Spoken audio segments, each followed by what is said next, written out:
히브리서 11장 17절에서 19절까지 말씀 함께 하도록 하겠습니다. 함께 합니다. 아브라함은 시험을 받을 때에 믿음으로 이삭을 드렸으니 그는 약속들을 받은 자로 돼 그 외아들을 드렸느니라. 그에게 이미 말씀하시기를 네 자손이라 칭할 자는 이삭으로 말미암으리라 하셨으니 그가 하나님이 능히 이삭을 죽은 자 가운데서 다시 살리실 줄로 생각한지라. 비유컨대 그를 죽은 자 가운데서 도로 받은 것이니라. 아멘. 아브라함의 부활 신앙이다.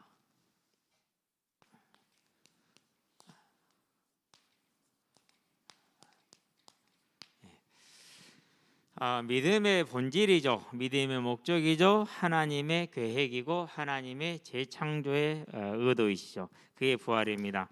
그래서 아브라함을 들어서 이제 아브라함이 어떤 믿음을 가졌는가를 보여주고 있고 말을 하고 있고, 아브라함과 함께 모든 믿음의 사람들이 어떤 믿음을 가졌는가를 보여주고 있는 것이죠.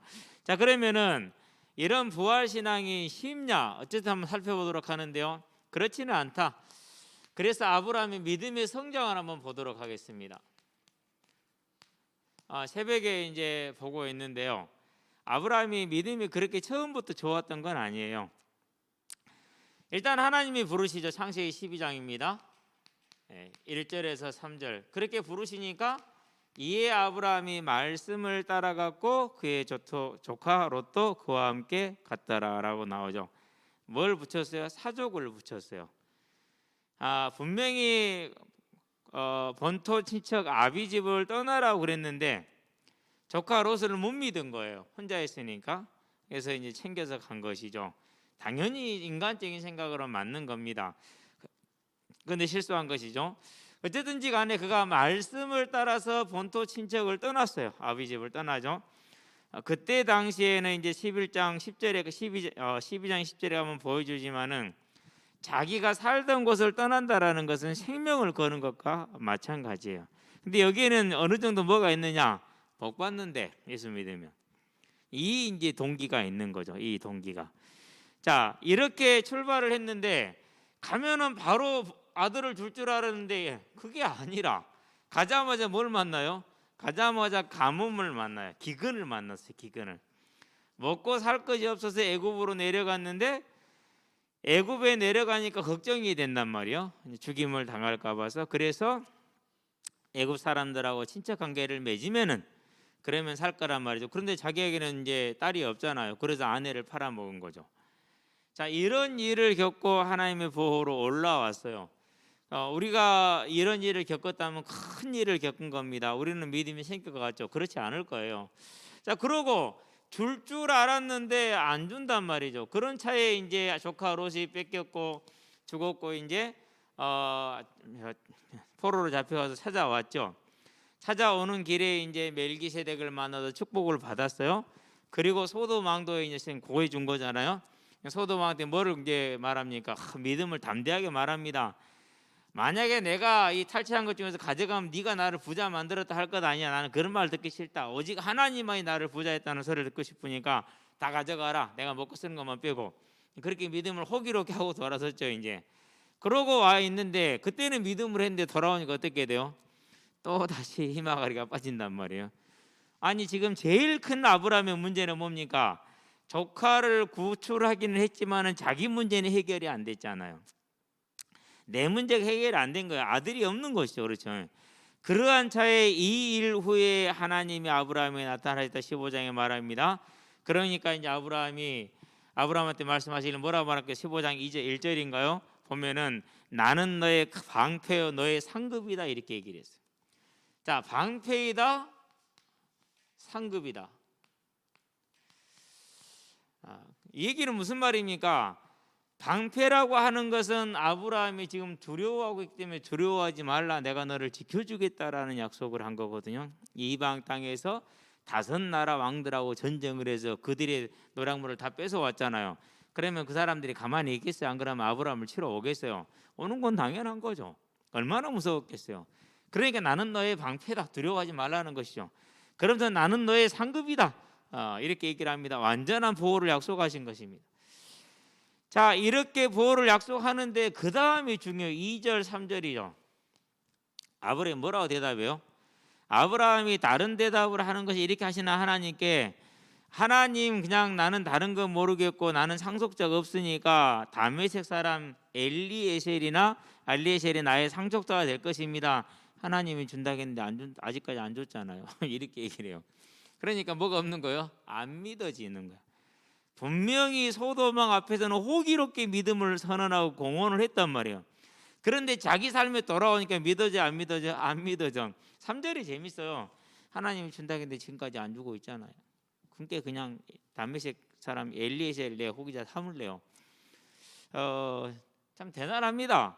우리가 뭘 보는 것입니까? 아브라함의 실제를 놓고 보면은 분명히 믿음이 있는 것 같은데 그 내면의 세계에서는 믿음이 있어요, 없어요? 없어요. 누구 닮았죠? 그렇죠. 실제 문제를 만나거나 오래된 고질적인 내 문제 앞에 서 있거나 이럴 때는 믿음이 안 생기는, 이건 절대 힘들 거라는 이런 생각이 우리한테 들듯이 아브라함도 그런 믿음이 없었던 거예요. 자, 이렇게 되어 있는 중에 하나님께서 이제 하늘 밖으로 데리고 나갑니다. 하늘 봐라, 별 셀 수 있냐? 못 세겠는데요. 너의 후대가 이렇게 될 것이다. 그러니까 이제 뭐죠? 앞으로 해결해 주겠다는, 그래도 믿는 거예요. 왜? 내 아들 낳는다는데 믿어야지. 그러고 나서 하시는 말씀이 이 땅을 너에게 소유로 영원히 주겠다. 그러니까 뭐라고 대답합니까? 주 여호와의 그것을 내가 무엇으로 믿으리까라고 뭘 하죠?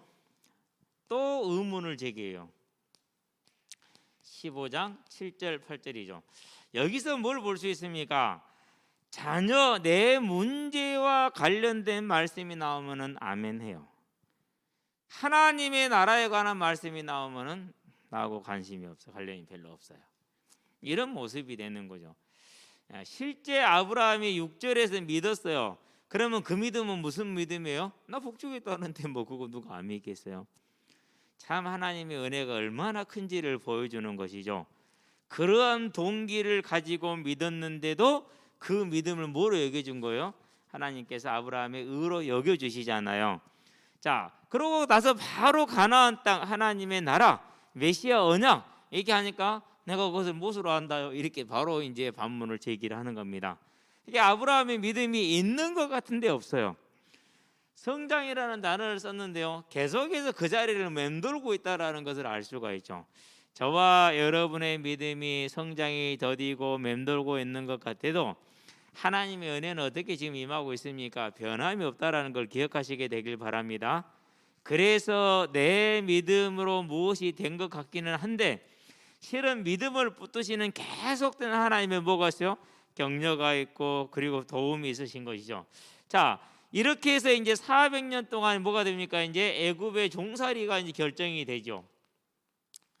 그러면은 이 애굽의 종살이는 출애굽과 유월절을 만들면서 홍해를 가르고 이렇게 이제 지나가는 거잖아요. 누구를 위한 거예요? 그러니까 실은 아브라함의 믿음을 통해서 우리에게 증거를 주셨잖아요. 그러면 우리가 누구라는 소리예요? 우리가 아브라함이라는 거예요. 저와 여러분의 믿음이 아브라함 같다라는 사실이죠. 자, 그러고 난 다음에 이제 17장으로 갈 거예요. 네 번째, 아브라함이 이제 가나안 땅으로 출발할 때가 75세, 24년이 지나서 99세가 됐어요. 근데 창세기 17장에서 하나님이 나타납니다. 나는 전능한 하나님이라, 너는 내 앞에 상해서 완전하라, 이렇게 얘기를 하죠. 그러면서 그때부터 폭풍적인 언약을 주십니다. 뭘 주십니까? 이름을 계명하죠. 아브라함이었어요. 아브라함은 엄격한 아버지라는 뜻이에요. 그러는데 열국의 아버지라는 뜻으로 아브라함으로 바꿔요. 엄격한 아버지에서 열국의 아버지로 이름이 바뀌었어요. 두 번째는 뭘 줍니까? 이제 지금도 유대인들이 가장 자부심을 가지고 있는, 이스라엘이라고 하지 않고 유대인이라는 표현을 썼죠. 이스라엘은 언제 해체가 돼요? 르호보암 왕 때 10지파가 여로보암에게 넘어가면서 그 10지파가 하나님을 이제 거역으로 시작을 하죠. 그러고 722년에 멸망을 하잖아요. 그때 10지파가 흩어짐으로써 이스라엘은 소멸이 돼요. 뭐만 남았어요? 유다만 남았어요. 그래서 그들은 지금까지 남아있기 때문에 그 히브리인을 지칭할 때 유대인 그러면 유다 지파를 중심으로 하는 거죠. 유다 지파를 중심으로. 자, 그런 유다 지파가 그렇게 바벨론의 포로로 끌려가고 그런 다음에 이제 헬라 제국의 속국이 되고 로마의 속국이 되면서도 그러면서 지켜온 게 뭐 그게 믿음이요. 근데 그 믿음의 가장 상징이 뭐였죠? 그게 할례야. 자, 이 할례 언약을 여기서 받았어요. 그러고 이제 또 뭘 받습니까? 그러고 난 다음에 사레에서 사라로 바뀌었어요. 사라도 역시 열국의 어머니라는 뜻이에요. 이렇게 이름을 바뀌었어요. 이런 언약을 쫙 받았잖아요. 자, 그러고 나서가 중요해요. 이렇게 하고 나서 명년 이맘때 너에게 아들이 있을 것이다 라고 말씀을 하죠. 아브라함의 반응이 어떻죠? 17절에 보니까 이에 아브라함이 마음속으로 웃으며 여호와 하나님께 말하되 이 이스마엘이나 하나님 앞에서 살기를 원하나이다 이렇게 얘기를 하죠. 뭐였어요? 웃었어요. 그러면 속으로 웃었다는 얘기는 좋아서 웃었을까요? 비웃었을까요? 비웃은 것이죠. 그래서 이삭이란 말은 웃다라는 뜻인데 실은 비웃다라는 뜻이에요. 그래서 이름이 뭐가 됐어요? 그래서 이름이 이삭이 되는 거예요. 그래서 이름이 이삭이 돼. 18절에 뭐라고 그러니까 내년에 그럼 알았다. 네가 웃었으니까 이름을 이삭이라 할게. 그래서 이삭이 된 거예요. 평생 동안 그 이름을 부르고 하면서 얼마나 참 그랬을까요? 자, 그러면 아브라함이 이때가 지금 99세란 말이죠. 믿음이 어때요? 이렇게 어마어마한 약속을 받았음에도 불구하고 믿음이 생겨요, 안 생겨요? 안 생겨요. 저와 여러분들이 구원을 받은 것 같은데 받았는지 어쨌는지, 예수님이 다시 온다는데 그게 정말로 오실 것인지 내 안에 뭐 굳건한 소망으로 능력으로 아니잖아요. 그렇죠? 그런 다음에 부활할 거라는데 그게 뭐 구체적으로 다가옵니까? 구체적으로 다가오면은요, 저와 여러분의 삶은 또 많이 다를 거예요. 비슷해요. 아브라함도 지금.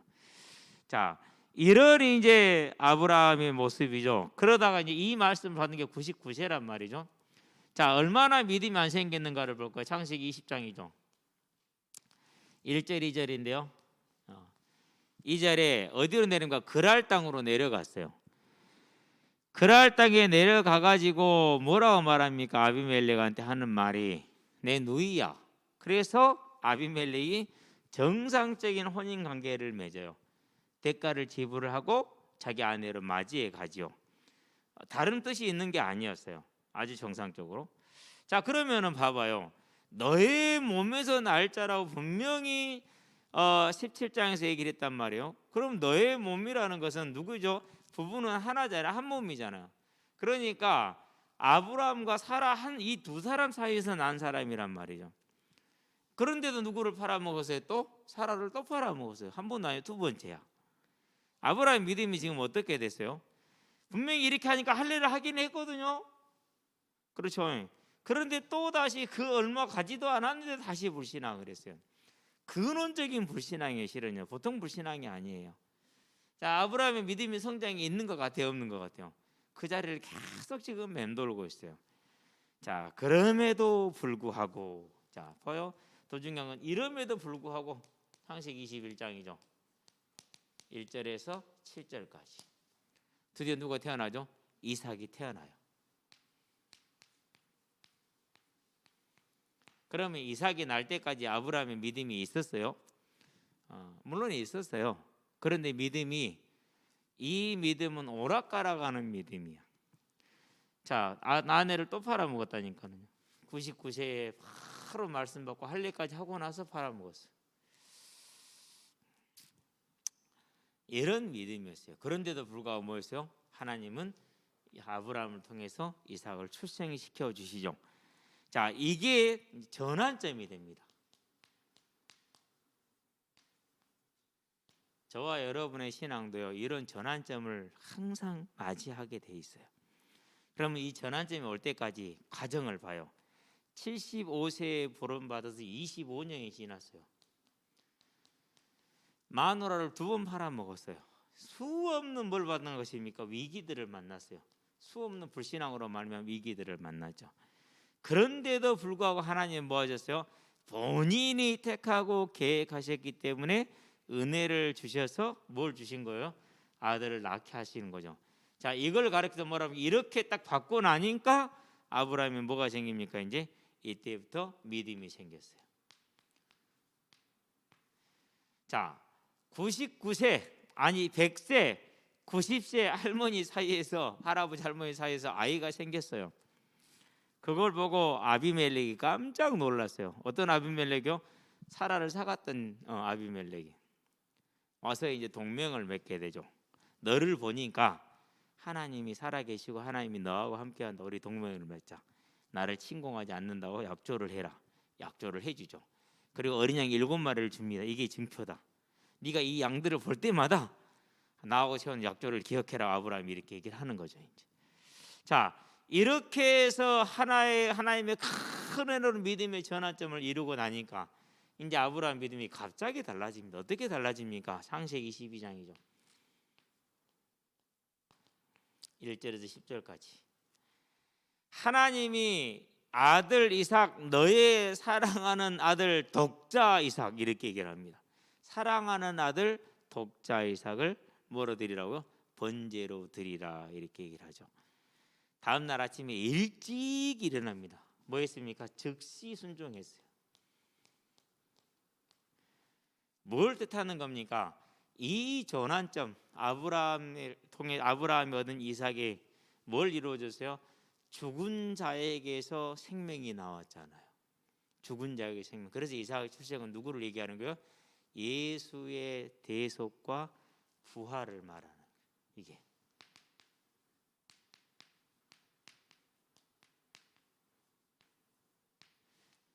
결국 뭡니까? 저와 여러분이 성령을 받았었을 때 믿고 고백했던 것처럼 아브라함도 동일한 믿음 속에 들어가는 은혜를 입은 거죠. 즉시 순종을 하죠.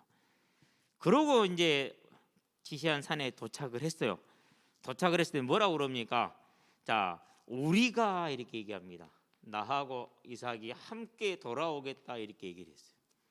아니, 이삭을 번제로 드리러 가는데 너희는 여기 있어, 종들에게, 같이 간 종들에게 우리 가서 번제 드리고 우리가 돌아올게, 이렇게 얘기를 해요. 무슨 말이에요? 아브라함이 뭘 가지고 있어요? 확실한 부활 신앙을 지금 가지고 있는 걸 보여주고 있는 거예요. 솔직히 100세 90세면 죽은 것과 마찬가지죠. 그런데도 이 믿음을 보여주는 것, 뭐예요? 믿음의 성장이 이렇게 지금 변화되고 있는 것이죠. 그렇죠. 그러면서 가면서 말합니다. 아버지, 땔감은 있는데 양이 없는데요. 뭐라고 대답합니까? 하나님께서 준비하실 것이다. 여호와 이레. 8절이죠. 그렇죠. 자, 그러고 네 번째, 신용하지 않습니다. 바로 실행합니다. 10절이죠. 그럴 때 하나님이 급히 그를 붙들죠. 그러고 가서 뭐합니까? 14절. 뭘 준비했어요? 순양을 준비를 하시죠. 자, 이삭의 출생을 통해서 메시아의 대속과 죽음, 자기에게 주어진 언약이 뭐라는 걸 깨달았어요? 메시아 언약이라는 거, 그 대속과 부활의 언약이라는 걸 깨달은 것이죠. 그러니까 그 믿음이 어떻습니까? 이제 확실하게 증거를 보여주는 것이죠. 저와 여러분에게도 이 은혜가 이미 예비되었으니 받아서 누리시게 되길 바랍니다. 그래서 이걸 뭐라고 표현했습니까? 요한복음에서 8장 56절에서 아브라함이 가지고 있는 이 믿음에 대해서 이렇게 표현을 했죠. 나의 때 볼 것을 기뻐하다가 보고 즐거워하였느니라, 이렇게 얘기를 했어요. 뭘 말해요? 예수의 출생과 대속과 부활. 그걸 뭘 통해서? 이삭의 출생을 통해서 보았다라는 거예요. 그 증거가 있죠. 그게 뭐예요? 이삭을 제물로 드리는 것이죠. 이게 아브라함의 부활 신앙이에요. 이것이 아브라함의. 저와 여러분은 뭘 보는 것입니까? 이 아브라함의 부활 신앙. 그것을 오늘 히브리서에 보니까 뭐라고 설명을 하고 있습니까? 히브리서 11장 12절에서 죽은 자 가운데서 받은 것이다. 이미 아브라함이 뭘 가지고 있었다? 이삭의 출생을 통해서 부활 신앙의 견고하게 섰다라는 것을 말해주는 것이죠. 그래서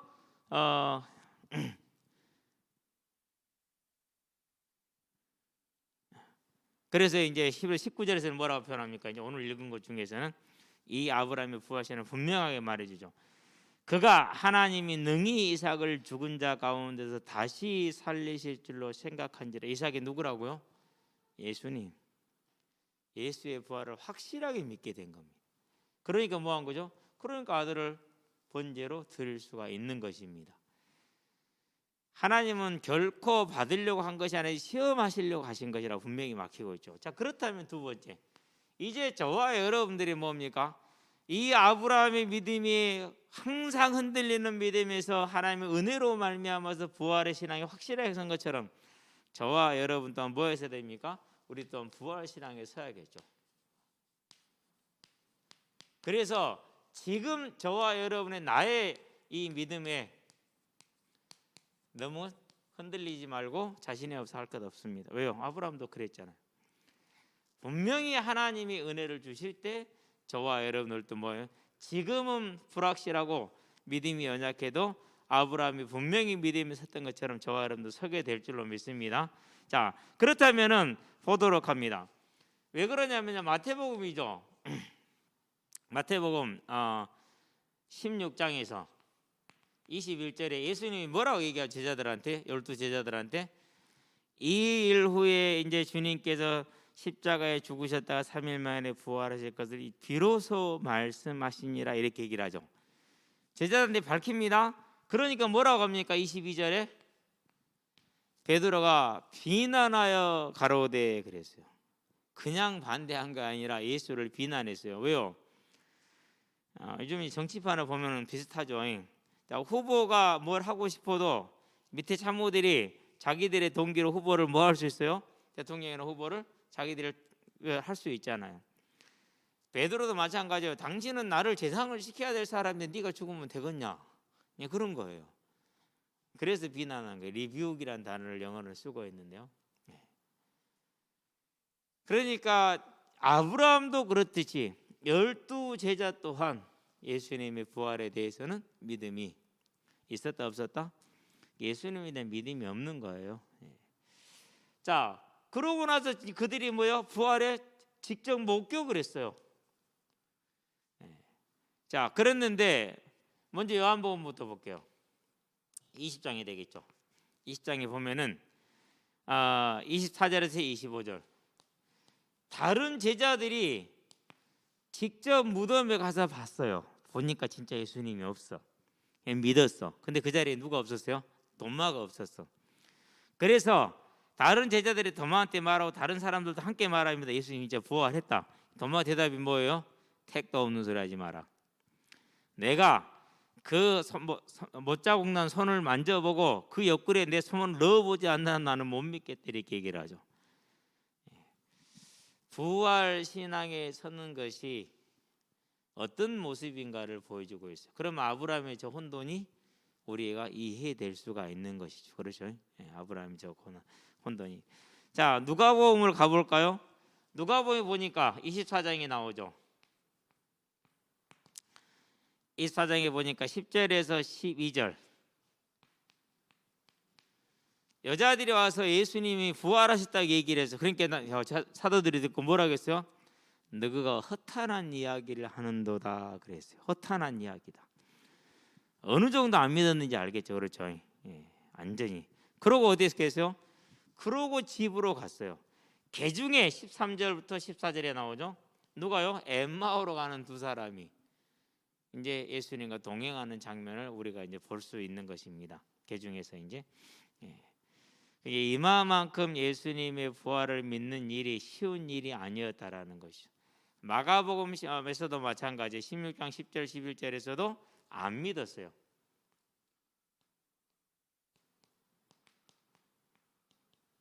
그래서 예수님이 오셔서 뭐 했어요? 13절 14절에 보니까 책망하셔요. 그들이 믿지 않음을. 다행이에요. 왜 다행이냐면요, 그래도 예수님한테 시집 책망은 안 들었잖아요. 물론 안 믿어서 똑같긴 수준은 똑같은데 직접 예수님한테 책망 듣는 것보다는 안 듣는 게 낫죠. 성령님께서 오래 참고 기다리고 말할 수 없는 탄식으로 저와 여러분을 위해서 간구하심으로 말미암아서 우리가 믿을 수 있게 됐으니까는요. 저와 여러분이 부활 신앙에 서는 일이 그냥 되는 일이 아니라는 것이죠. 그냥 되는 일이. 저는 이제 이 코로나 사태를 보면서요, 왜 하나님이 교회에 이런 시련을 주시는가라는 생각을 해봐요. 생각을 해보는데 여러 가지 생각 중에서 이것은 기회이다. 무슨 기회냐? 교회가 교회다워질 수 있는 기회. 정말 저와 여러분들이 천국에 대한 소망과 부활에 대한 소망과 생명에 대한 가치에 서지 않으면은 이 시대와 앞으로 오는 시대에는 신앙생활하기가 어려울 수 있습니다. 더군다나 지금 이 시대는 무슨 시대입니까? 대한민국은 역사 이래 가장 부유한 삶을 누리고 있는 시대예요. 얼마나 부유한지 몰라요. 얼마 전에 어떤 분이 우리 집 냉장고를 좀 청소를 해줬어요. 청소를 해줬는데 우리 아이들이 참 인생의 냉장고 이렇게 깨끗한 건 처음 본대요. 그래서 그냥 몽땅 갖다 버려놨어.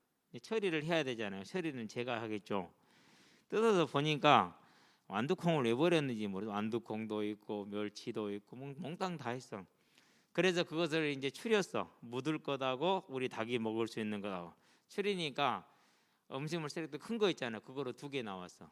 우리 닭들이 먹을 수 있는 거. 지금 며칠째 지금 사료를 안 주고 있어. 그것만 먹고 있어. 올라가서 보면은 닭들이 아직도 배부른 거 안 먹고 있어. 옛날 같으면 가능한 얘기예요? 이게 지금 택도 없는 소리죠.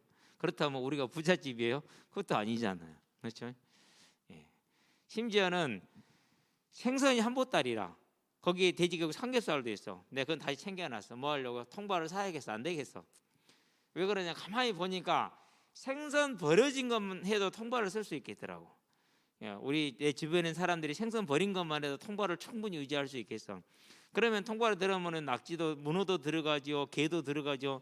수익이 짤짤해요. 이렇게 풍성한 시대가 됐기 때문에 우리가 복의 복음을 기복의 복음을 말해 가지고는 교회가 어려울 것이다. 그러면 둘 중에 하나예요. 정확하게 생명의 복음으로 가든지 안 그러면 이제 이상하게 가든지. 이상하게 신천지처럼. 그런 게 둘 중에 하나밖에 없어요. 이제. 저와 여러분들은 이 생명의 복음으로 가는 길에 서게 되길 바랍니다. 가장 중요한 게 부활의 신앙이잖아요. 그런데 눈으로 보고도 못 믿는다니까. 저와 여러분들이 이 부활 신앙에서 지금 온전히 서지 못한다 할지라도 아브라함이 온전히 서지 못하였으나 하나님이 그를 버렸어요? 책망했어요? 아니라는 것이죠. 이제 저와 여러분들은 지금 내 모습이 연약하고 부족하다 할지라도 이 부활을 향해서 믿음의 싸움을 싸우는 것을 멈추지 않게 되기를 바랍니다. 자, 이렇게 했던 사람들이 언제 힘을 얻습니까? 이때 힘을 얻었어요. 성령이 임했을 때. 그래서 스가랴 4장 6절에 힘으로도 능으로도 못하나 오직 나의 영으로 되느니라. 그래서 요엘서에 2장 28절에서 32절에 이 약속을 주신 거예요. 무엇 때문에? 우리 힘으로 못하니까. 절대 안 되거든요. 우리 힘으로. 성령을 받고 나니까 어떤 일이 벌어집니까? 가장 먼저 증거된 게 뭐예요? 사도행전 2장에 보니까 14절에서 몇 절까지입니까? 21절까지. 너희가 지금 보는 것은 우리가 술 취한 게 아니고 성령님이 오셨다. 그런데 요엘서의 약속한 말씀대로 오신 것 아니냐? 그 말은 무슨 말입니까? 성령이 그건 곧 뭐요? 말세. 말세는 곧 무슨 말입니까? 메시아가 이미 언약이 이루어진 걸 말하는 거예요. 이것은 공식이에요. 1 더하기 1은 얼마죠? 2. 성령 오셨다? 메시아가 오신 것이다. 요걸. 그래서 베드로가 요엘서 이 말씀을 가지고 증거를 한 것은 성령이 오셨다, 메시아가 오신 것이다. 그럼 그 메시아 누구라는 소리예요? 예수라는 말이죠. 자, 그런데 그 메시아를 말을 하는데 그래서 사도행전 2장에서 뭐라고 그럽니까? 22절부터 23절, 24절, 25절까지인가요? 24절까지. 그 메시아가 뭐 했다? 부활하셨다. 이걸 얘기를 합니다. 당연한 겁니다. 왜 그러냐면요, 메시아 핵심이 뭡니까? 부활이거든요. 복음의 내용 전체가 뭡니까? 그게 부활이에요. 죽은 자를 살리는 거니까 부활이란 말이에요. 그게 부활했다는 걸 증거하죠. 그러면서 뭘 가져옵니까? 이제 증인을 데리고 옵니다. 그게 누굽니까? 사도행전 2장 25절에서 이제 쭉 나가는 이제 25절에서 31절까지 다윗을 증인으로 세우죠. 자, 분명히 이 부활의 신앙이 이렇게 믿기 어려운 일이었으나 뭐가 임했을 때요? 성령이 역사했었을 때 확실한 믿음과 증거를 가지고 그것을 증거하는 믿음을 우리가 볼 수가 있는 것이죠. 그렇다면 이제 뭐가 되는 것입니까? 저와 여러분의 신앙의 내용이, 아브라함의 신앙의 내용이 무엇에 서야 된다는 소리예요? 저와 여러분들은 부활에 서야 된다는 사실을 아시게 되길 바랍니다. 자, 그런데 이 부활에 설 때 설가닥이 언제 서진다고요? 오직 성령이 저와 여러분에게 임했었을 때. 그래서 성령이 내 안에서 충만해지게 하는 저와 여러분은 뭐에 승리해야 된다고요? 예배. 오늘 날씨가 많이 추웠잖아요. 지난주 다음 주까지 좀 추울 거예요. 마지막 추위예요. 그런데도 집에 딱 일 끝내고 들어가면 노곤하니 나오기 싫잖아요. 그러니까 우리는 이 자리에 나와 있단 말이에요. 뭐 때문에 그래요? 저와 여러분들이 이 부활의 신앙에 세워지고 그 더 좋은 부활에 세워져서 하나님의 나라를 차지하는 믿음을 얻기 위해서. 그래서 저와 여러분은 언제나 이 예배에 모이기를 싸우는데 승리하시게 되길 바랍니다. 히브리 10장 25절에 뭐라고 그럽니까? 그날이 가까워짐을 볼수록 어떤 이들의 습관과 같이 모이기를 피하지 말고 뭐 하기를 힘쓰라? 더욱 모이기를 힘쓰라 그랬어요. 근데 참 묘하죠. 뭐가 왔어요? 코로나가 왔어. 모이기 힘들게 된 거예요. 근데 이제 증명이 됐잖아요. 뭐가 증명이 됐어요? 교회가 근원이 아니고 교회는 그렇게 많이 걸리는 곳이 아니라는 것이 확률적으로 따지면 0.1%도 안 될 거예요. 신천지 빼고. 그건 교회 아니니까. 겁먹지 말고 모이는데 여러분들은 주님 오시는 그날까지 힘쓰시게 되길 바랍니다. 그래야 돼요. 그런데 뭡니까? 이제 이 예배를 통해서 하나님께 영광을 돌리며 하나님의 말씀을 받았으니 그 말씀이 나의 말씀이 될 수 있도록 나와 하나님과의 관계의 시간, 기도의 시간, 기도에 승리하시게 되길 바랍니다. 이것은 누가 뭐 본다 안 본다도 아니고 누구요? 나하고 하나님과의 관계이죠. 저와 여러분들은 나하고 하나님과 관계를 언제나 돈독하게 이 땅에서 맺어 가시게 되길 바랍니다. 여러분이 기도 열심히 한다고 누가 상 주냐? 상 안 줘요. 전도 열심히 해서 상 주냐? 상 안 줘요. 절대로 안 줘요. 주문 못 써요. 안 줘야 맞아요. 원래 주문 못 써. 왜요? 누구한테 받아야 돼요? 하나님께 받아야 돼요. 언제 받아야 돼요? 이 땅에서 받는 것도 좋지만은 천국에서 받는 게 더 좋은 일이에요. 그래서 저와 여러분들은 예배와 모이는 것이 예배이고 함께 모여서 하나님을 찬양하고 하나님의 말씀에 아멘하고 그것을 내 것으로 삼는 기도에 승리하고. 그런데 뭡니까? 이제 저와 여러분들의 삶 현장이라고 그러죠. 증인이 되는 거지, 이 시간에서, 이 자리에서.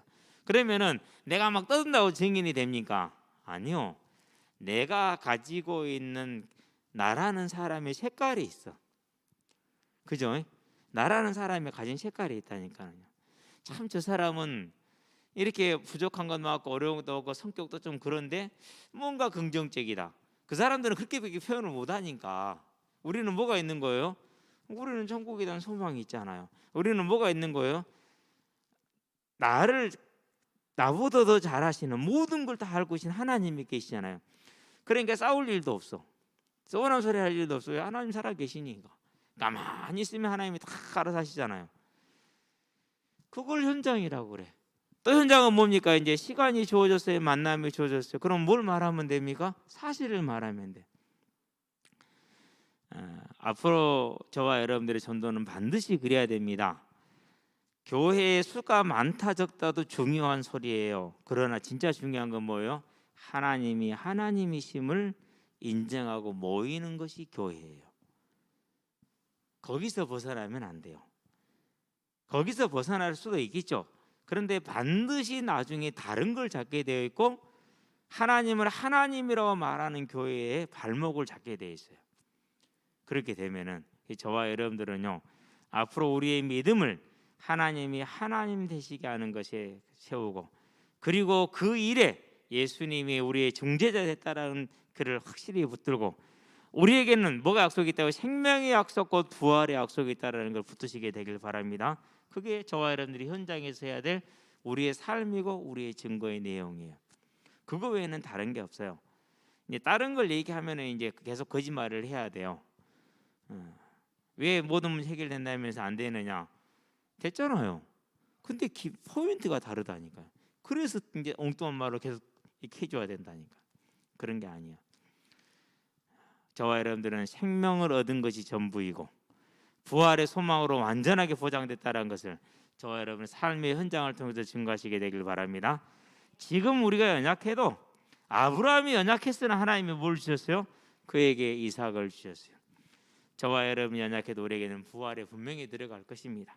그 믿음을 가지고 저와 여러분의 삶을 하루하루 세워나가시게 되길 바랍니다. 그렇게 세워지는 삶이 주변의 사람들이 다 봅니다. 말하지 않아도 압니다.